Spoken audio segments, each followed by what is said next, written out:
하나님의 말씀 누가복음 7장 31절부터 35절까지의 말씀 함께 보시겠습니다. 누가복음 7장 31절에서 35절 함께 봉독하시겠습니다. 또 이르시되 이 세대의 사람을 무엇으로 비유할까? 무엇과 같은가?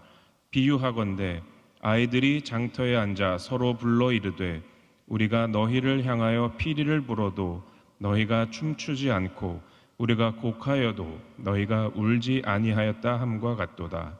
침례 요한이 와서 떡도 먹지 아니하며 포도주도 마시지 아니하매 너희 말이 귀신이 들렸다 하더니 인자는 와서 먹고 마시매 너희 말이 보라 먹기를 탐하고 포도주를 즐기는 사람이요 세리와 죄인의 친구로다 하니 지혜는 자기의 모든 자녀로 인하여 옳다함을 얻느니라.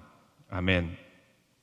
함께 읽으신 이 말씀 가지고 불만의 세대를 넘어서라는 제목으로 하나님 은혜 나누겠습니다. 불만의 세대를 넘어서 오늘 말씀의 제목입니다.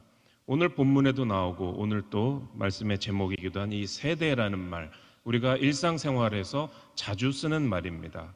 어떤 세대이다. 또 세대 차이가 난다. 저 사람과는 세대 차이가 나서 대화가 잘 안 된다. 이런 말들 우리가 자주 쓰는 말입니다. 왜 결혼을 할 때 예를 들어서 나이 차이가 많이 나는 배우자를, 물론 그렇게 결혼하시는 분도 있지만 대부분 비슷한 나이 또래에서 결혼을 합니까? 너무 나이 차이가 나면 세대 차이가 나서 대화가 안 되기 때문이다. 이런 이유도 중요한 이유입니다. 세대마다 그 세대의 특징들이 있습니다. 그리고 어떤 특별한 특징을 공유하는 그런 세대가 출현하면 거기다가 또 특정한 이름을 붙여주기도 하죠. 대표적인 것이 소위 베이비 붐 세대라고 합니다. 어느 나라든 큰 전쟁이 끝나고 나면 이제 나라를 재건해야 해서 그런지 아이들을 많이 낳게 되죠. 그래서 아기들이 많이 태어났다 해서 베이비 붐 세대가 어느 나라에서든지 있습니다. 우리나라도 6.25 이후에 아이들을 많이 낳고 특별히 1955년부터 63년까지가 우리나라의 베이비 붐 세대다 이렇게 말을 합니다. 왜 58년 개띠 그런 말 많이 하잖아요. 58년 개띠 왜 많이 얘기할까요? 그때 하도 아이들이 많이 태어나가지고 58년 개띠가 우리나라에 많다 그런 거죠. 아마 여기에도 58년 개띠 계실 것 같습니다. 근데 실제로는 1971년에 신생아가 가장 많이 태어났는데 우리 머릿속에는 58 개띠가 많다는 것이죠. 어떤 특징이 있습니다. 초등학교 오전반, 오후반, 심지어는 야간반까지도 운영된 그런 3부제로 학교를 다니고 입시 지옥은 말할 것도 없죠. 인구가 많으니까.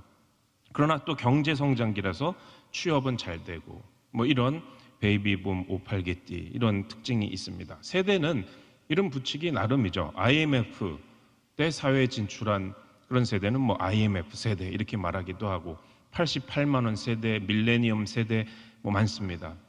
아마 가장 유명한 세대 중에 하나가 서양에서 소위 길을 잃어버린 세대라는 것이 있죠.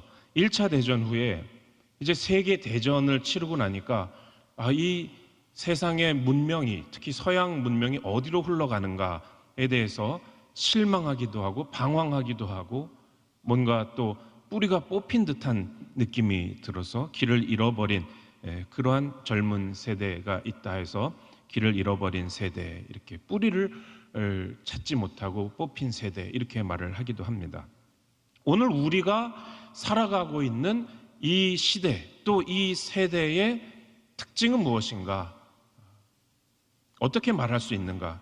불만의 세대라고 말할 수 있다라고 봅니다. 오늘 본문도 불만의 세대에 대해서 말을 하고 있고 우리의 삶에도 뭐가 그렇게 불만이 많은지 우리 사회에도 뭐가 그렇게 마음에 안 드는 게 많은지 이 불만의 세대라고 할 만한 것입니다. 이런 얘기를 들었습니다. 농부 2명이 있는데 한 사람은 감사를 하는 농부고 한 사람은 매사에 불만이 많아요. 비가 오니까 기다리던 비가 오니까 감사하는 농부는 비가 와서 이제 곡식이 잘 자라겠다 그랬더니 불만이 많은 농부는 홍수 나면 어떡하냐. 그래서 해가 쨍쨍 내려지니까 감사하는 농부는 곡식들이 알차게 있겠다 그랬는데, 불만이 많은 농부는 가뭄이 들어서 땅이 쩍쩍 갈라지겠네, 뭐 이런다는 것이죠. 근데 감사하는 농부에게 아주 신비하고 신통한 개가 한 마리 있어가지고 어느 날 같이 저수지에 갔다는 것입니다. 이 감사하는 농부가 저수지 한가운데로 공을 탁 던지고 자기 개한테 가져와 그러는 거예요. 이 불만이 많은 농부 보라고 말이죠. 그런데 이 개가 헤엄을 쳐가지고 저수지 한가운데 가서 공을 가져오는 게 아니라 마치 베드로처럼 물 위를 막 달려가가지고 공을 물어서 다시 물 위를 달려와서 주인한테 공을 준다는 것이죠. 그래서 이 감사하는 농부가 아주 자랑스럽게 우리 개 어때? 그랬더니 이 불만이 많은 농부가 아니 무슨 개가 수영도 못하냐, 매사에 불만을 가질 만한 거리를 찾는다라는 것이죠. 혹시 우리 세대가 아니면 우리의 삶이 이렇지 않은가, 우리 안에 이런 부분이 있지 않은가, 좋은 것이 많은데 그런 것을 보지 못하고 그것에 대해서 감사하지 않고 그것을 느끼지 않고 마음에 안 드는 것, 이것저것 불만을 가지는 그러한 세대가 아니냐 하는 것입니다.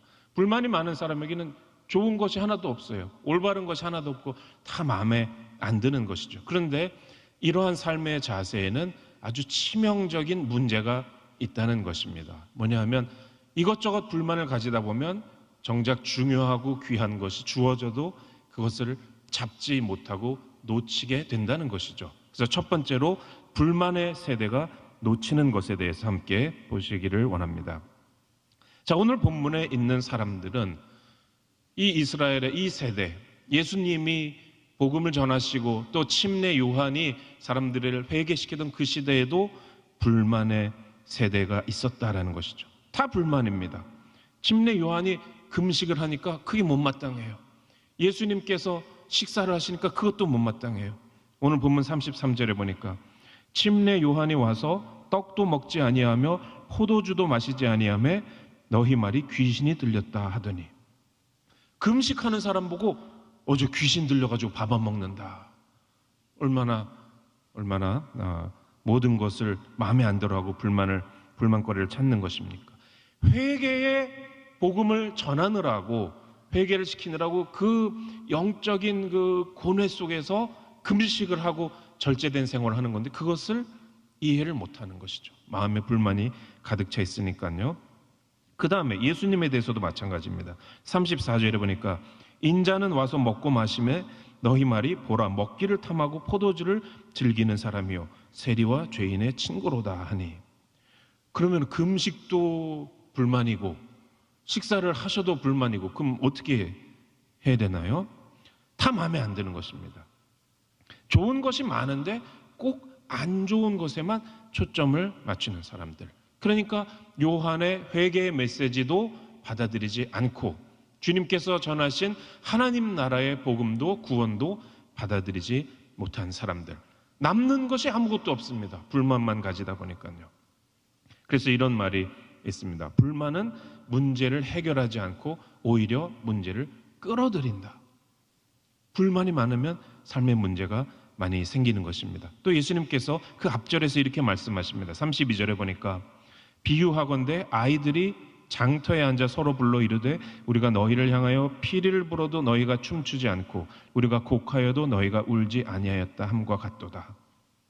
불만을 많이 가지다 보니까 이제는 어떤 것에 대해서도 올바르게 마음이 반응을 하지를 못하는 아주 둔감한 상태, 영적으로 둔감한 상태에 빠지게 되었습니다. 그래서 피리를 불어도 흥이 안 나는 것이죠. 마음이 둔감하니까 피리를 불어도 춤을 안 춥니다. 장례식에서 다른 사람들이 애통하면서 슬프게 우는 걸 보아도 눈물이 안 나오는 것입니다. 매사를 불만으로 대하다 보니까 마음이 딱딱해지고 둔감해졌다는 것입니다. 그래서 이 둔감해진 마음 때문에 결정적인 것들을 놓치는 것이죠. 예수님을 놓치고 주님의 은혜를 놓치게 되는 이러한 세대가 된 것입니다. 예수님이 오셨는데도 움직이지 않습니다. 돌덩어리 같은 마음을 가진 세대가 된 것이죠. 그러니까 둔감한 것도 습관이고요, 불만을 가진 삶을 사는 것도 마음의 습관이다라는 것입니다. 이런 사람들은 예수님이 재림하셔도 그것을 놓치게 됩니다. 누가복음 17장 24절에 보니까 예수님의 재림에 대해서 이렇게 말씀합니다. 번개가 하늘 아래 이쪽에서 번쩍이어 하늘 아래 저쪽까지 비침같이 인자도 자기 날에 그러하리라. 예수님이 하늘 저쪽에서 이쪽까지 전체가 볼 수 있게 번쩍번쩍하는 번개 같은 모습으로 명백하게 오셔도 그래도 이 세대는 다음 구절에 보면 주님을 버린다는 것이죠. 25절에 보니까 그러나 그가 먼저 많은 고난을 받으며 이 세대에게 버림바 되어야 할지니라. 이 세대는 불만의 세대이고 둔감한 세대이고 어떤 좋은 것이 있어도 좋은 것을 느끼지 못하고 주님이 명백하게 나타나셔도 주님을 버린다라는 것입니다. 이 세대에게 버림바 되어야 할지니라. 성경에서 세대라는 말이 얼마나 많이 나오나 제가 한번 찾아봤습니다. 너무 많이 나와가지고 숫자는 잊어버렸어요. 그런데 거의 한 95% 이상이 세대라는 말이 나오면 부정적인 맥락에서 쓰입니다. 이 믿음이 없고 패역한 세대요. 주님께서 책망하신다라든지 이 세대가 하나님의 심판을 받고 이 세대가 하나님을 믿지 않고 주로 이런 맥락에서 세대라는 말이 나오는 것이죠. 그 다음 구절 17장 26절에 보니까 노아의 때에 된 것과 같이 인자의 때에도 그러하리라. 노아의 때 그 세대 전체가 하나님을 믿지 않고 자기 죄악 가운데 살고 자기 일에 바빴다라는 것이죠. 주님이 하시는 일에 관심을 기울이지 않았습니다. 그러니까 불만을 가지고 주님이 하시는 일에 대해서 둔감해지는 것이 얼마나 무서운 일인가.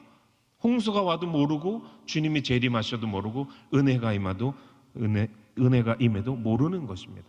여러분, 우리는 오늘 마음이 이렇게 딱딱해지고 둔감해지고 불만에 가득 찬 마음으로 살지 않게 되기를 주님의 이름으로 축원합니다. 반대로 부드러운 마음, 은혜를 받아들이는 마음, 감사한 마음, 또 이 불만의 세대를 거슬러서 살아가는 그러한 주님의 복된 자녀들이 되시기를 주님의 이름으로 축원합니다. 물론 힘든 일이 많고 불만족스러운 일도 많이 있습니다. 그러나 그럴 때마다 불만을 가진 삶을 산다면 다른 것을 못하는 것입니다. 신앙생활이 안 되는 것이죠. 어떤 사람들은 우리가 백화점이나 마트 같은 데 보면은 그 고객 센터 있잖아요. 말하자면 불만 접수대죠. 거기 불만 접수대에 하루 종일 서서 자기가 겪은 불편을 얘기하고 자기가 마음에 안 드는 걸 얘기하는 그러한 하루를 보내고, 아니 일생을 그런 식으로 사는 것도 가능하다는 것이죠. 그런 사람들이 있다는 것이죠. 불만도 습관이고 둔감하게 되는 것도 습관이고 은혜 못 받는 것도 습관이라서 일생을 그냥 불만 접수대에 서 있는 사람처럼 사는 그러한 불행한 일도 있다는 것입니다. 우리는 이러한 세대를 본받아서 이러한 세대와 함께 살면은 안 된다라는 것이죠.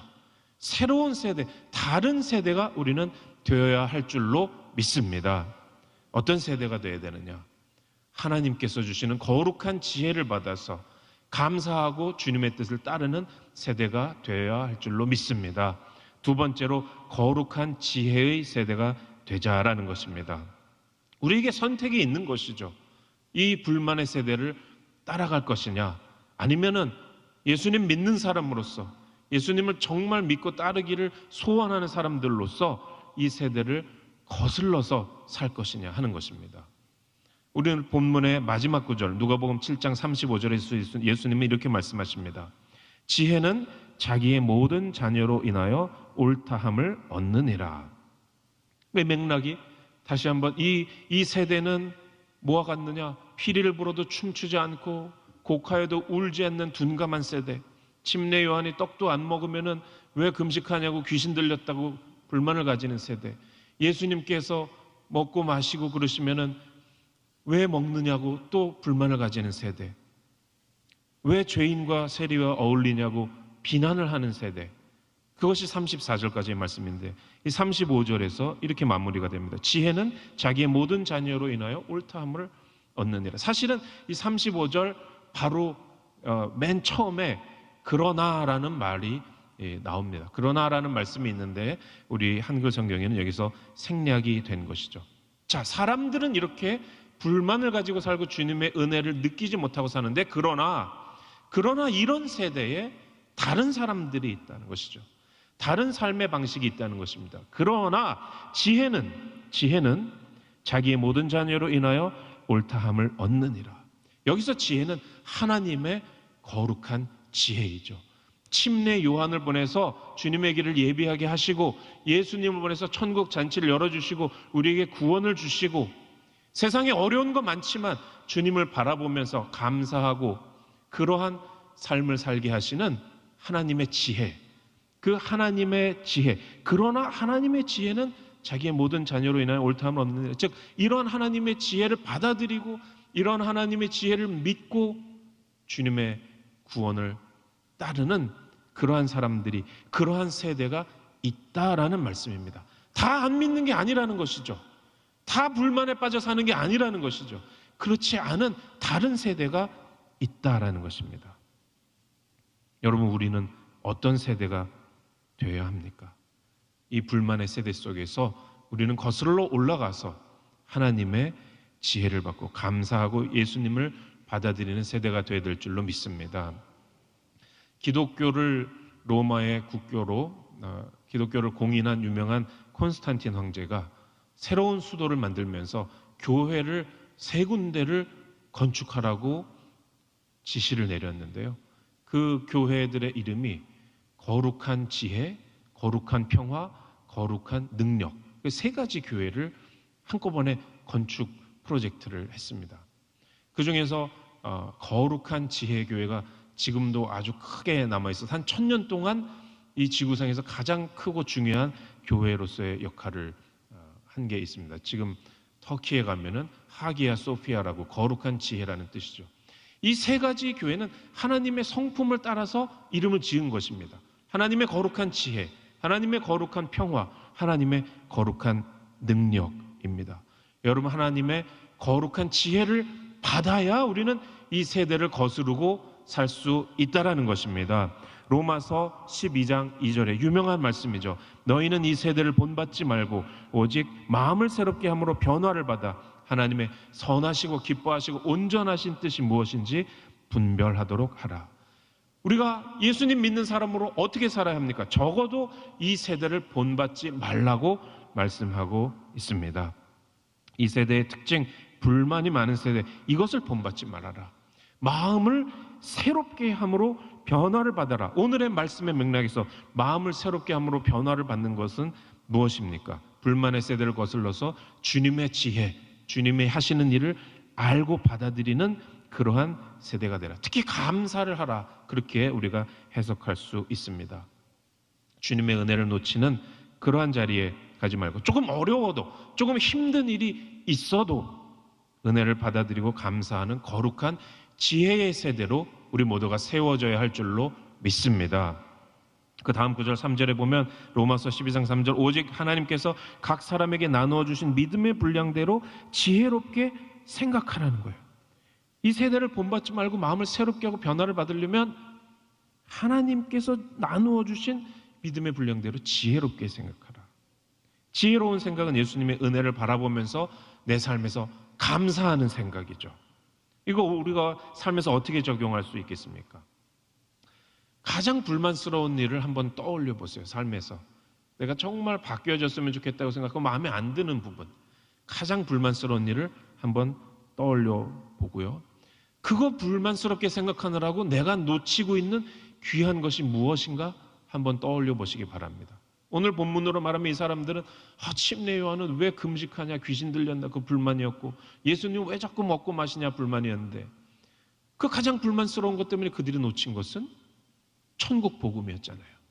오늘 우리 삶 속에서 내가 불만족스럽게 생각하는 것이 무엇인지 한번 떠올리고 그리고 그거 불만 가지느라고 내가 놓치고 있는 주님이 주신 좋은 것은 무엇인가 한번 생각해 보는 것입니다. 나의 가족에 불만이 있을 수 있죠. 나의 직장에서 불만이 있을 수 있습니다.